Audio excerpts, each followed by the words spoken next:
बचपन से किसी जीव को मारा हो ऐसा याद नहीं, और भजन के सिवा कुछ काम नहीं, और दोनों किडनी फेल है। विचार करो आप, अगर दावा पेश करें तो करने का अधिकार रख सकते हैं, लेकिन हमको ज्ञान है इस बात का, इसलिए दावा नहीं पेश करना है। हमारे कर्म का फल हमको प्राप्त हुआ, हमेशा किसी का एक जैसा नहीं रहता, तो हमेशा आपका नकारात्मक परिणाम कैसे आ सकता है? पापी से पापी पुरुष को भी सुख की विधान की वृत्ति होती है, आप देख लीजिए।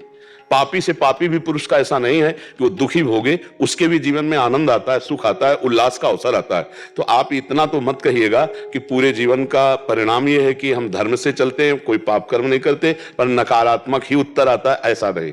सकारात्मक और नकारात्मक दोनों आते, दिन ही दिन किसी के जीवन में हो ऐसा नहीं, रात भी है, और रात ही रात किसी के जीवन में ऐसा नहीं। चूंकि ये प्रकृति का नियम है, किसी का एक जैसा जीवन, भगवान ने जब अवतार लिए उनका नहीं चला तो मनुष्य का क्या चलेगा? समझ रहे ना?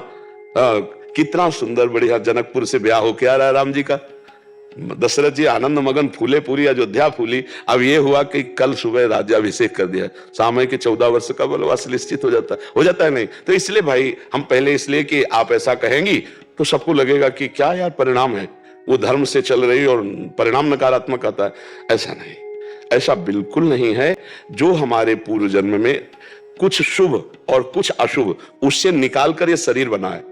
अब कुछ शुभ आएगा, कुछ अशुभ आए। कि आपके जीवन में शुभ नहीं आया? आप ऐसा नहीं कह सकते कि नहीं आया। शुभ आता है तो अशुभ भी आता है। हमको धैर्यपूर्वक अशुभ से लड़ना है। सुख में तो किसी को लड़ना पड़ता नहीं है ना, वो तो आनंद भोग करता है। लेकिन अशुभ में लड़ना है, हारना नहीं है। उस समय लड़ना यही कि राधा राधा राधा, और बुद्धि के द्वारा अपने को बचाना है। हम कहीं डूब न जाएं, उस दुख में, उस विपत्ति में न डूब जाएं। देखो इसका नाम मृत्युलोक है। इस मृत्युलोक में कि हमारे प्रियजनों का वियोग हो सकता है, मरण हो सकता है, इसका नाम मृत्युलोक। हमारी प्रिय वस्तुएं हमसे छिन सकती हैं, ये मृत्युलोक है। यहाँ पता नहीं कब कहां कैसा, इसीलिए हम कहते हैं नाम जप करो, राधा राधा राधा राधा, और हे प्रभु बचाओ। बड़ा भयावह संसार है। अब वो आराम से मस्ती से जा रहा किनारे किनारे, उसका ड्राइवर का पता नहीं क्या हुआ, जो गाड़ी चल गई पीछे ऐसे। ये बड़ा दुखालय संसार है, भगवान ने लिख दिया है, और ये नाशवान है। दुखालयम अशाश्वतम। कभी ऐसा हो सकता है आपके प्रियजन मर जाएं, मृत्युलोक है ना, प्रियजन बिछुड़ जाएं।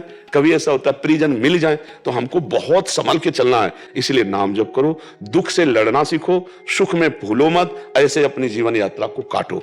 जो कर्म हमने किए हैं वही हमारे परिणाम में आएंगे, पक्का समझो, उसके अलावा नहीं आ सकता। अब हम मनुष्य जन्म पाए हैं तो नया एक ऐसा कर्म करें कि सब कर्मों को दबा दे, वो है भजन। भजन एक ऐसा महान कर्म है जो तुम्हारे पाप और पुण्य दोनों को नष्ट कर देगा, और तभी भगवत प्राप्ति होती, भगवत प्राप्ति करा देगा।